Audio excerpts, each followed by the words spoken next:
It's a snowy night at Hogwarts.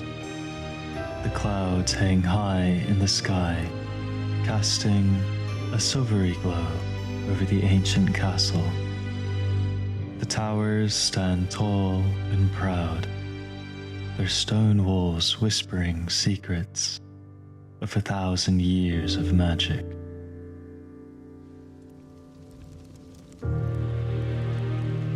Inside Gryffindor Tower, the corridors are quiet, filled with the soft hum of enchantments and the occasional flicker of torchlight. With most students away, you have free reign over the castle. What is usually bustling, with wizards coming to and fro, is met with silence. The winters at Hogwarts are quieter. Tonight, sleep eludes you. Perhaps it's the excitement of the upcoming semester, or maybe the anticipation of the nighttime adventure.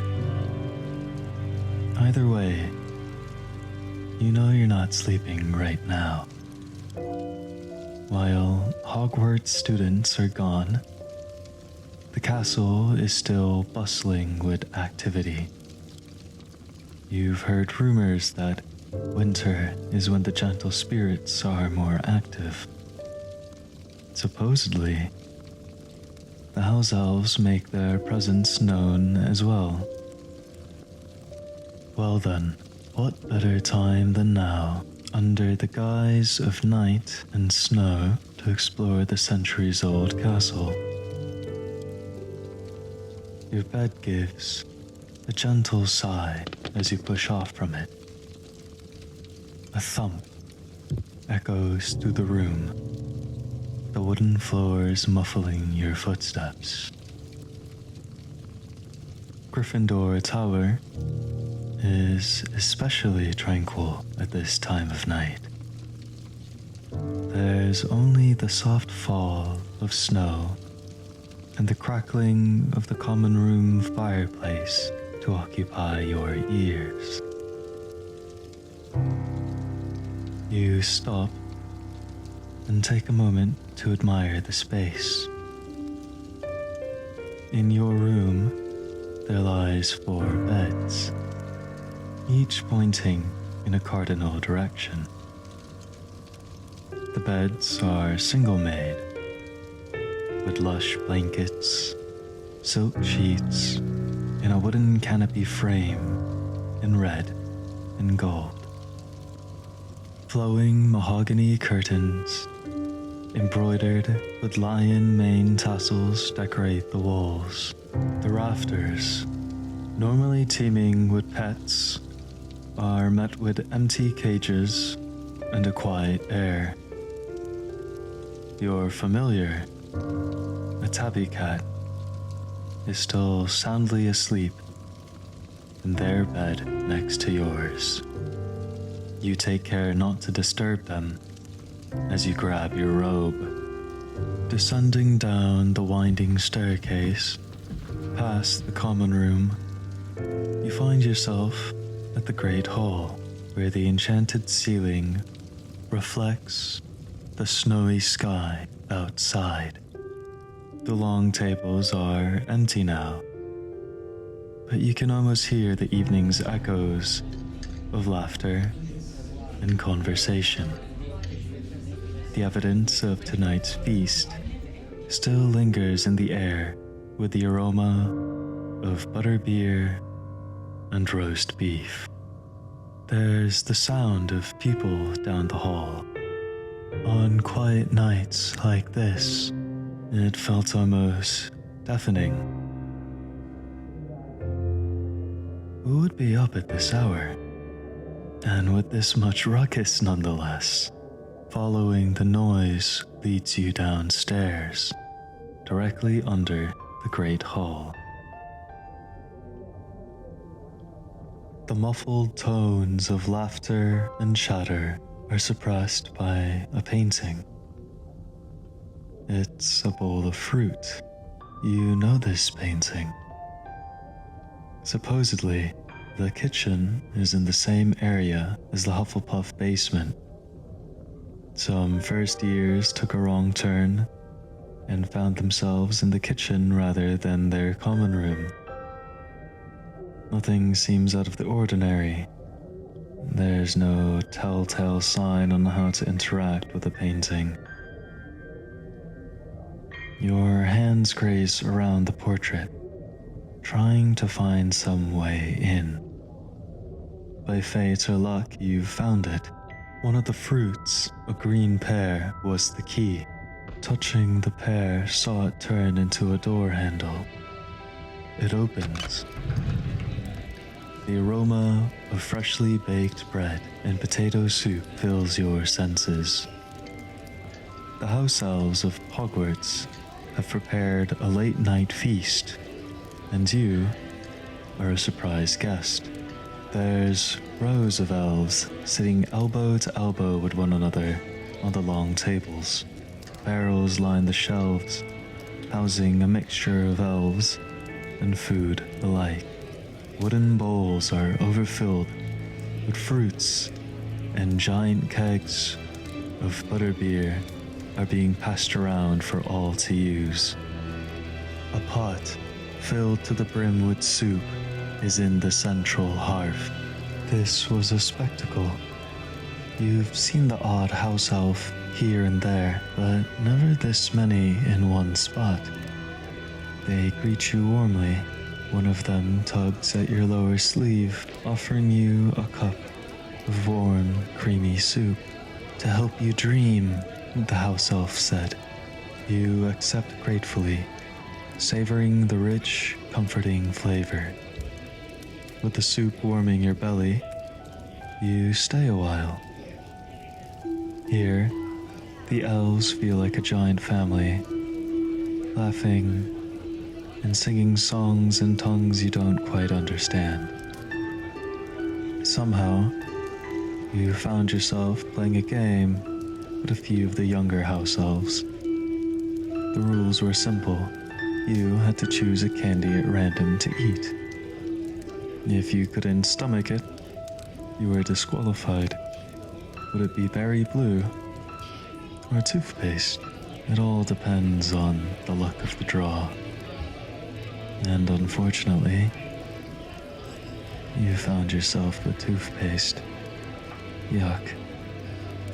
After downing a butterbeer with the elves, you decide it's time to part ways.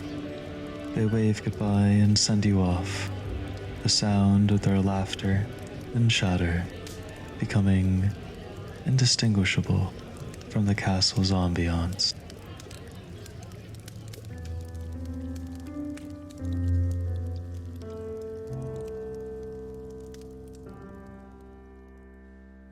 Through candle flickers and lamplight, you meander the corridors of Hogwarts, your torch illuminating the otherwise vacant hallways. After a few twists and turns, you're at a spiral staircase. It leads up to the astronomy tower. Normally, this place was off limits, but tonight wasn't like most nights. It's as if Hogwarts is beckoning you to explore the castle grounds. There's even an upward draft encouraging you forward, encouraging you to go up. One foot follows the other, and suddenly you find yourself traversing the entirety of the astronomy tower. The trek is full of sights to see. Star charts and bookshelves adorn the walls of the tower.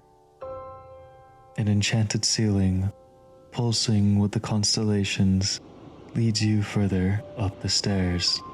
As you reach the balcony, snow dances across your vision, carrying the crisp, clean scent of Father Winter. The view takes your breath away. The night sky is a canvas, painted with twinkling stars and distant galaxies. Snow-covered grounds stretch out below, a picturesque scene of white. Looming in the distance is the forbidden forest, its trees dusted with snow. And finally, a warm, gentle glow in the farthest corner of your vision is all you can see of Hogsmeade. Looking around the balcony, you find a portrait frame occupying the other end. It's hard to see the contents of it, so you decide to peer closer. You see it and can't help but smile. It's a portrait of the winter horizon. Professor Aurora had the frame enchanted. Usually, the painting was a starry night. However, tonight's sky was painted over with snow and shades of white, and the portrait reflected it. There was a spell the professor taught you to make the stars dance. It was a magical sight, making any moonless horizon gleam with constellations. Now, what was it? You attempt with multiple incantations, but it all clicks with Stella Cascadia.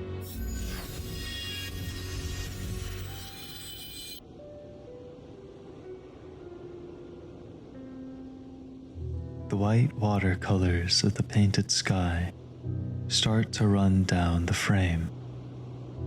They take on shades of color as they cascade down the painting like rain. And then you see it, a change in the night sky. A meteor shower and flashing streaks of blue and gold appear in the far distance. The clouds part, giving us a clear view of the night sky. Shimmering lights dance across the horizon, with a new palette replacing the winter's white. An aurora borealis and a full moon replace the gentle snow and cloudy night.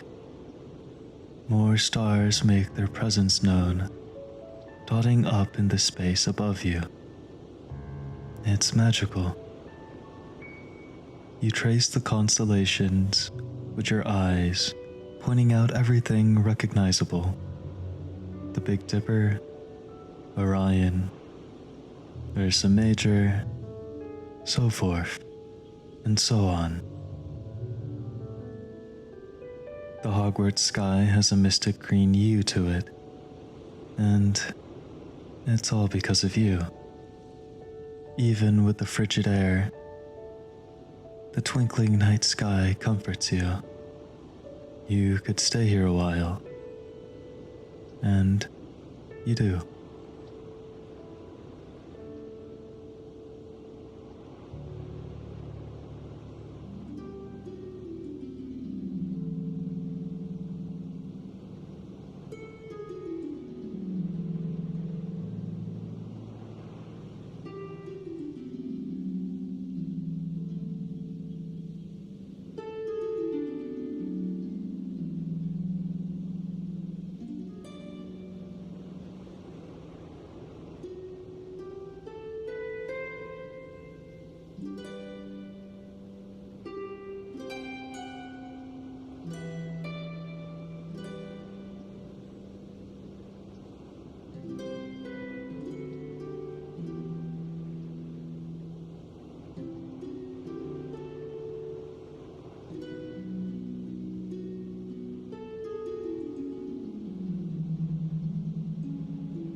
alas, all good things must come to a close.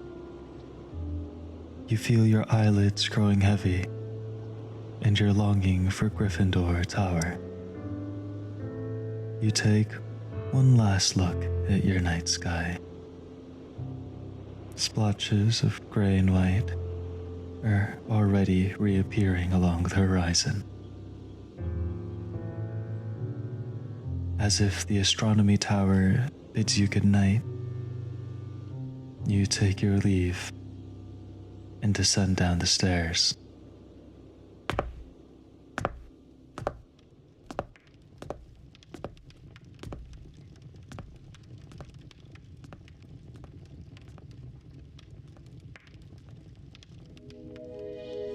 It's dead of night now, and the castle feels as if it was sleeping. Gone is the distant sound of snow, and no longer do the house elves echo through the walls. The only sounds are your footsteps, muffled under stone tile and rugged carpet. The portraits on the wall serve as the only scenery. Some smile and nod as you pass, while others are too involved in their slumber. You make your way back to the Great Hall. One of the doors is slightly open, letting out a slight chill in the air.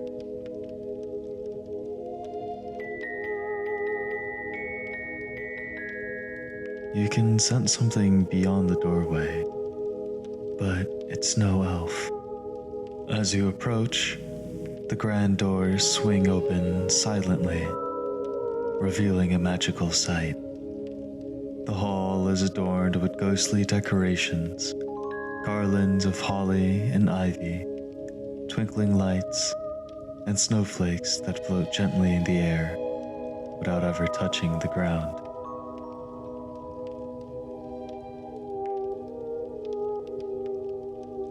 In the center of the hallway floats nearly headless Nick, the resident ghost of Gryffindor Tower.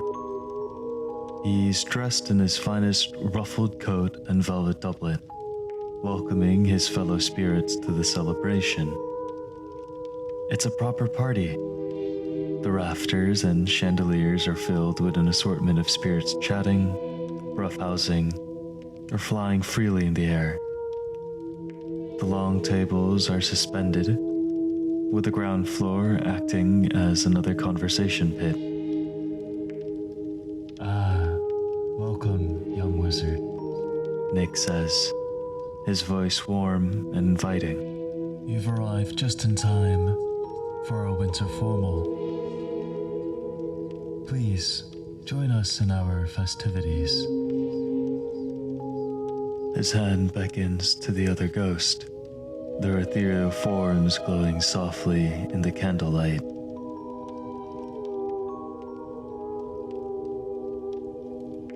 The Grey Lady, the dignified ghost of Ravenclaw Tower, glides by with a serene smile. The Fat Friar, the jolly spirit of Hufflepuff, laughs heartily as he chats with the Bloody Baron. Despite his intimidating appearance, he seems to be enjoying the occasion. On suspended tables lies a spectral feast, though the food is merely for show.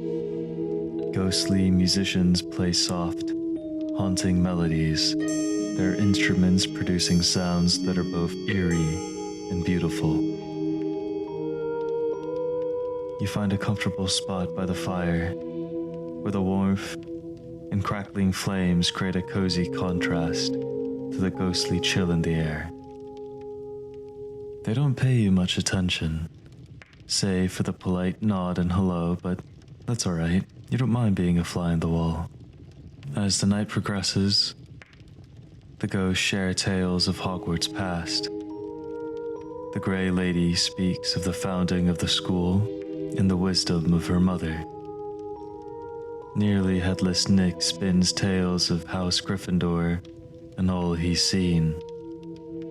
The stories are enchanting, filled with history and magic. You listen captivated as the ghosts weave their tales, their voices blending with the soft music and the gentle whisper of the wind outside. Eventually, the party begins to wind down. The ghosts bid each other farewell, their forms fading slightly as the first light of dawn begins to touch the horizon. Nearly headless Nick turns to you with a warm smile. Thank you for joining us, young Gryffindor. May your dreams be filled with the enchantment of this night.